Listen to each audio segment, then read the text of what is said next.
కేసీఆర్ వెళ్ళిండు బయటికి లిపక్ పతంగ అన్న కదా, లిపక్ పతంగ అంటే పతంగుల పండుగ వచ్చే దగ్గర పడదు కదా. పతంగులు ఎగరేస్తే హైదరాబాద్లో ఎగరేస్తుంటే చిన్నప్పుడు లిపక్ పతంగ అంటుంటుంది, నిజామాబాద్లో డొప్ప పతంగ అంటే డొప్ప తెలుసా.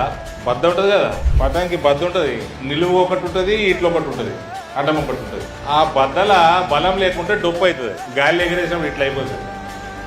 మన పాత ముఖ్యమంత్రి లిపక్ పతంగ బయటికి వెళ్ళంగానే అనుకున్నా ఏదో కేసుల నోటీసులు పోతాయేమో అని. నోటీసులు పోతే ఇక మేము వచ్చినాము, గంటన్నర పెట్టిండు ఏంది ప్రెస్ మీట్. అందులో చాదస్తం తప్ప వైరాగ్యం తప్ప ఏం కనవల్లి నాకు. 2 సంవత్సరాలు రేవంత్ రెడ్డి ఎట్టెట్లో నాశనం చేసిండు తెలంగాణని చెప్పమంటే పాత రామాయణం చెప్పుకుంటూ వస్తున్నాం.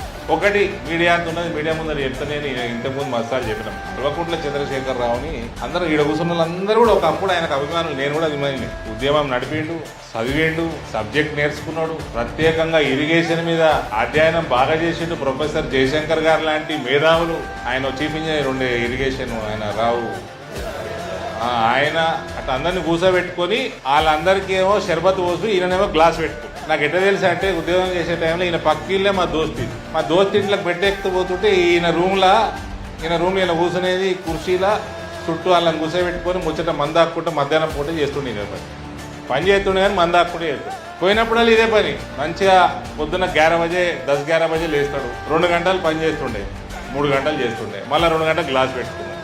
గ్లాస్ మీద కూడా 2 గంటలు పని చేసి మళ్ళీ పంటుండే, మళ్ళీ రాత్రి 7 గంటలకు వేస్తుండే, మళ్ళీ 2 గంటలు పని చేస్తుండే. సబ్జెక్ట్ మాత్రం బాగా నేర్చుకున్నా. ఆ సబ్జెక్ట్ అంతా ఈయన ముఖ్యమంత్రి అయ్యి తెలంగాణకు ఉపయోగపడుతుందేమో అని మనం అందరం ఆయనకి సపోర్ట్ చేశారు కదా. మొత్తం ఉన్నట్టు చెప్పాలి, మనకి భయపడేది ఏం లేదు ఇలా. కానీ తెలంగాణకి చేసింది లొటపీసు. ఆ ఇరిగేషన్ మీద ఆయనకు ఉన్న అవగాహన మొత్తం కుటుంబానికి 40-50 వేల కోట్లు సంపాదించేందుకు పనికొచ్చింది.